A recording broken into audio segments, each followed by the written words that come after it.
కృష్ణా జిల్లా నూజివీడు నియోజకవర్గంలో నిన్న జరిగిన గౌతు లచ్చన్న విగ్రహావిష్కరణలో జోగి రమేష్ పాల్గొనడంపై మంత్రి నారా లోకేష్ ఆగ్రహం వ్యక్తం చేశారు.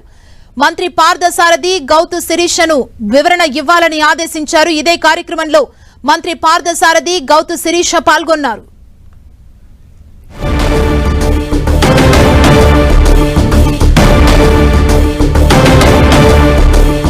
కృష్ణా జిల్లా నూజివీడు నియోజకవర్గంలో నిన్న జరిగిన గౌతు లచ్చన్న విగ్రహావిష్కరణలో జోగి రమేష్ పాల్గొనడంపై మంత్రి నారా లోకేష్ ఆగ్రహం వ్యక్తం చేశారు.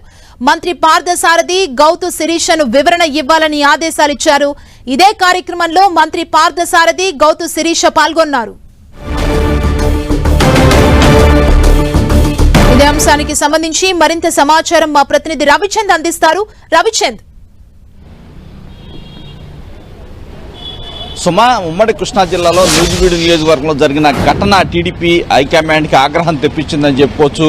ఎందుకంటే పార్టీ నేతలు పక్క పార్టీ నేతలతో చట్టాపట్టాలేసి తిరుగుతున్నారు. ఈ అంశం కార్యకర్తల్లో ఎటువంటి మెసేజ్ వెళ్తుందనేది పార్టీ హైకమాండ్ ఆగ్రహం వ్యక్తం చేస్తుంది.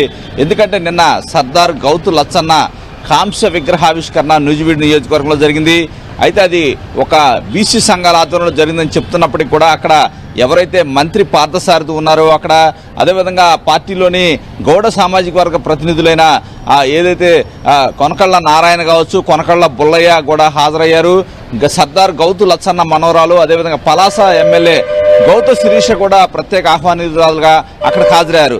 ఈ నేపథ్యంలో వైసీపీ నేత మాజీ మంత్రి జోగి రమేష్ కూడా ఆ కార్యక్రమానికి హాజరయ్యారు.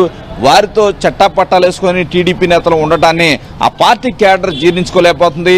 ఈ ఉదయం నుంచి కూడా సోషల్ మీడియాలో ఈ అంశాన్ని పెద్ద ఎత్తున ప్రచారం చేస్తూ ఉన్నారు.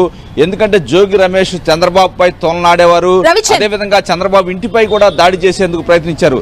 ఈ నేపథ్యంలో రవిచంద్ర, జోగి రమేష్ అక్కడ పాల్గొనడానికి సంబంధించి ముందస్తుగానే ఏదైనా ఆహ్వానం ఉందా? ఆహ్వానం మేరకే జోగి రమేష్ పాల్గొనడం జరిగిందా? అసలు ఏం జరిగింది?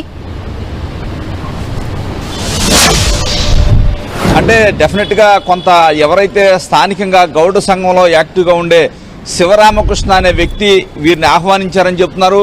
ఎందుకంటే పూర్తిగా కమ్యూనిటీ కార్యక్రమం అని చెప్తున్నప్పటికీ కూడా ఏదైతే అంటే మామూలుగా అయితే ఆహ్వానానికి స్పందించి వెళ్ళవచ్చు ఎవరైనా, కానీ పక్క పార్టీలో నిన్నటి వరకు కూడా వారితో ఏదైతే పోటాపోటీగా ఉన్నప్పుడు కొంత సమయం పాటించాలి.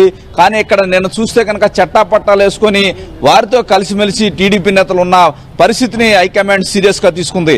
ఎందుకంటే అక్కడ జోగి రమేష్ ప్రధానంగా కీలకంగా ఆ మీటింగ్ మీద ఆ సభ మీద కనిపిస్తూ ఉన్నారు. అంటే కార్యకర్తలకి ఎటువంటి మెసేజ్ వెళ్తుంది?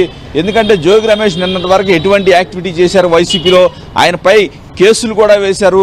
అగ్రిగోల్డ్ భూముల వ్యవహారంలో ఆయన కుమారుడిని జైలుకు కూడా పంపించిన పరిస్థితుంది. అదేవిధంగా చంద్రబాబు నివాసంపై భారీ ఎత్తున కాన్వాయ్తో వందల కార్లతో వచ్చి చంద్రబాబు ఇంటిపై దాడి చేసేందుకు ప్రయత్నించారు.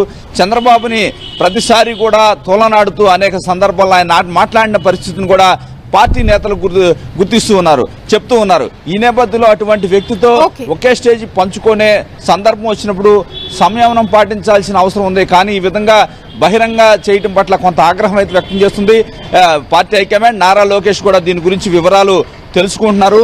అది ఏ సందర్భంలో జరిగింది, కావాలని ఎవరైనా అరేంజ్ చేశారా, లేకపోతే ఇది ఏ విధంగా జరిగింది, యాక్సిడెంటల్గా ఆ టైంలో జోగి రమేష్ అక్కడ ఉన్నారా, ఎటువంటి కార్యక్రమాల్లో ఏ విధంగా పార్టీ క్యాడర్కి ఎటువంటి మెసేజ్ ఇస్తున్నారు, ఇటువంటి ఏదైతే పక్క పార్టీల నేతలతో రాజకీయంగా నిన్నటి వరకు పోరాటం చేసిన ఆ పార్టీతో కలిసిమెలిసి వెళ్తే ప్రజల్లో ఎటువంటి మెసేజ్ వెళ్తుందనేది పార్టీ హైకమాండ్ వాదనగా కనిపిస్తుంది. ఏదైనా ఈ అంశం పట్ల పార్టీ హైకమాండ్ చాలా సీరియస్గా ఉంది. థాంక్యూ రవిచంద్.